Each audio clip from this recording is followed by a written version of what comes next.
अस्सलाम वालेकुम दोस्तों, कैसे हैं आप सब।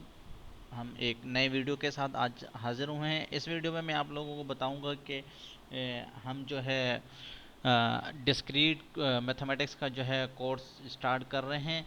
ठीक है, तो डिस्क्रीट मैथमेटिक्स का जो कोर्स है उससे रिलेटेड अगर हम कॉन्टेक्ट को देखें, कंटेंट जो है हमारा, तो वो यहाँ पे कंटेंट ये गिवन है कि सबसे पहला हम लॉजिक से स्टार्ट करेंगे, truth value laws of logic. तो ये कंटेंट है हमारा। ठीक है दोस्तों, तो डिस्क्रीट मैथमेटिक्स हम लोग जो है ना बीएससी सेक्शन में पढ़ते हैं, जहाँ पे बीएससी सेकेंड ईयर में जो है हम लोग लॉजिक डिस्क्रीट मैथमेटिक्स को पढ़ते हैं। तो दोस्तों ये एक बहुत ही अच्छा जो है कोर्स है, जिसमें हम पढ़ते हैं कि भाई लॉजिक्स को किस तरह यूज़ करना है, वैलिड इनवैलिड आर्गूमेंट को हम लोग किस तरह जो है ना डिनोट कर सकते हैं। इसमें जो है ना हम कंप्यूटर के ऊपर भी जो है ना हम लोग बात करते हैं, ग्राफ थ्योरी के ऊपर भी बात करते हैं। बहुत सारी चीज़ें हैं जो डिस्क्रीट मैथमेटिक्स में जो है ना आती हैं। ठीक है दोस्तों, उसके बाद मेन टॉपिक्स इसमें हैं जो हम पढ़ेंगे। मेन टॉपिक जो होंगे, लॉजिक हो गया, set and operation on set हो गया, रिलेशन एंड देयर प्रॉपर्टीज हो गया, फंक्शन हो गया, सीक्वेंस सीरीज, मैथमेटिकल और loop, invariant end variant combination और प्रोबेबिलिटी ग्राफ एंट्री। ठीक है दोस्तों, तो आइए हम स्टार्ट करते हैं डिस्क्रीट मैथमेटिक्स से रिलेटेड। तो सबसे पहले हमें बेसिक कॉन्सेप्ट पता होने चाहिए कि डिस्क्रीट होता क्या है, उसके बेसिक कॉन्सेप्ट्स क्या हैं। तो दोस्तों सबसे पहले जो है ना मैं यहाँ पे स्टार्ट करता हूँ सेट ऑफ इंटीजर्स से। सेट ऑफ इंटीजर्स किसे कहते हैं? ऐसे सेट्स जो माइनस में भी हों और प्लस में भी हों। ठीक है दोस्तों, यानी कि ऐसे सेट्स जो माइनस में भी हों और प्लस में भी हों, उन सेट्स को हम लोग क्या कहते हैं? Set of integers. ठीक है दोस्तों, अब देखिए यहाँ पे अगर मैं एक सेट लेता हूँ, यहाँ पे इन लोगों ने सेट दिया हुआ है। ठीक है, मैंने एक सेट ले लिया ए, जो कि यहाँ पे मुझे गिवन है -3 से 3 तक। ठीक है दोस्तों, क्योंकि ज़ीरो ना तो प्लस होता है ना माइनस होता है, इस तरह प्लस माइनस 1, इस तरह plus minus 2 and so on. ठीक है, ऐसे सारे नंबर्स जो ज़ीरो से ज़ीरो और प्लस माइनस 1 भी हो प्लस माइनस 2 भी हो, तो उन नंबर्स को हम लोग क्या कहते हैं? Set of integers. Set of real numbers हमें किसे कहते हैं? यानी कि वो सारे नंबर्स जो नेचुरल नंबर हो, होल नंबर हो, उसके बाद इरेशनल नंबर हो, रेशनल नंबर हो, वो सारे नंबर्स जिस नंबर में लाई करते हैं वो हमारे पास क्या होते हैं? सेट ऑफ रियल नंबर होते हैं। ठीक है, उसके बाद क्योंकि हम डिस्क्रीट को पढ़ते हैं, तो डिस्क्रीट में हम लोग क्या पढ़ते हैं? What is discrete mathematics? Discrete mathematics है क्या? तो दोस्तों डिस्क्रीट मैथमेटिक्स जो है ना कंसर्न करता है सीक्वेंस और इंडिविजुअल स्टेप्स के ऊपर। ठीक है, तो यानी कि एक इंडिविजुअल स्टेप होते हैं, उनके ऊपर हम जब बात करते हैं तो वो एक डिस्क्रीट मैथमेटिक्स में आता है। जैसे अगर मैं बात करूं, लॉजिक की बात करूं, तो लॉजिक क्या होता है? लॉजिक हम उसे कहते हैं कि अगर हमारे पास कोई स्टेटमेंट है या कोई आर्गूमेंट है, तो वो आर्गूमेंट जो है वैलिड है या इनवैलिड है। ठीक है, जैसे यहाँ पे लिखा हुआ है कि logic is the study of a principle and method that distinguish between a valid and invalid argument. Logic का काम ये होता है कि वो जो ना डिफरेंस हमें बताता है कि वैलिड आर्गूमेंट कौन सा है और इनवैलिड आर्गूमेंट कौन सा है। ठीक है दोस्तों, उसके बाद अगर मैं बात करूं स्टेटमेंट।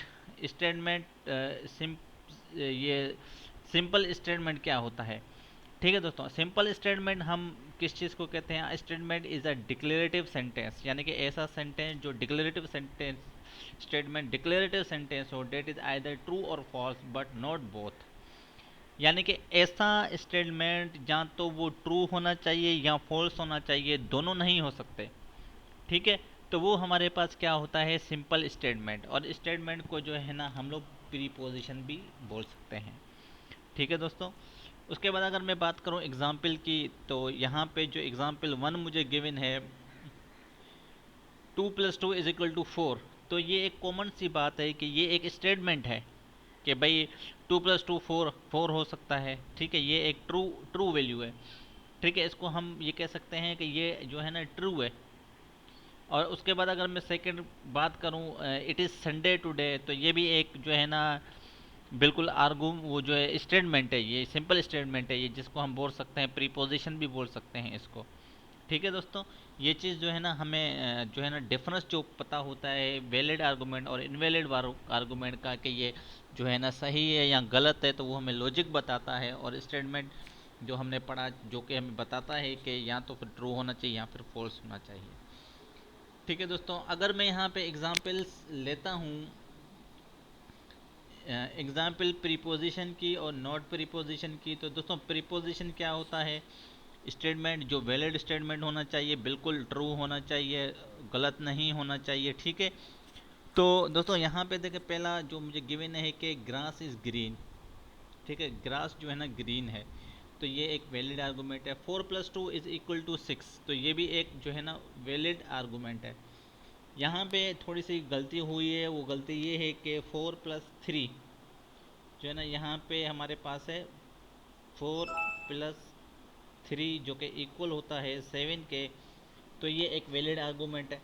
और क्वेश्चन ऑप्शन 4 को अगर हम देखें तो there are 4 fingers in hand, तो दोस्तों ये बिल्कुल जो है ना कॉमन सी बात है कि क्योंकि हमारे हाथ में जो है ना 4 फिंगर्स होते हैं और एक जो है ना थंब होता है। ठीक है, तो ये जो है ना हमारे पास प्री पोजिशन जो कि ट्रू वैल्यूज़ है। अब नॉट प्रीपोजिशन की मैं बात करूं, तो पहला ऑप्शन मुझे गिवन है कि क्लोज द डोर। ठीक है, तो ये जो है ना एक तरीके से जो है ना डिफाइन नहीं है कि भाई क्लोज द डोर, लेकिन विच डोर, तो ये मुझे नहीं पता कि कौन सा डोर जो है ना बंद करना है, तो इस वजह से ये प्रीपोजिशन नहीं है। X is greater than 2, x की वैल्यू कुछ भी हो सकती है। ठीक है, ज़रूरी नहीं है कि x इज़ ग्रेटर देन 2 होना चाहिए, x की वैल्यू कुछ भी हो सकती है। x की वैल्यू अगर मैं पुट 1 पुट करता हूँ तो वो तो x इज़ लेस देन 2 हो जाएगा। ठीक है, x की वैल्यू अगर मैं 2 रखता हूँ तो x is great equal to 2 हो जाएगा। ठीक है दोस्तों, तो ये जो है ना एक इनवैलिड आर्गूमेंट है, जो कि हम इसको जो ना नॉट प्रीपोजिशन बोल सकते हैं। तीसरा जो मेरे पास ऑप्शन है यहाँ पे, he is a very rich. भाई कौन रिच होना चाहिए, किसको रिच, कौन, आप जो ना सेंटेंस यहाँ पे देखें डिफाइन नहीं है सही तरीके से। अगर मैं बोलूँ कि भाई Imran Khan is a very rich, very rich, तो यहाँ पे मैंने इमरान खान के बारे में बताया है कि इमरान खान जो है ना रिच बंदा है। वो एक जो है ना स्टेटमेंट है, वो एक प्रीपोजिशन है, मगर ये एक प्रीपोजिशन नहीं है। ये यहाँ पे लिखा हुआ है कि ही इज़ वेरी रिच, तो we don't know about who is rich, तो ये एक इनवैलिड आर्गूमेंट है यहाँ पे।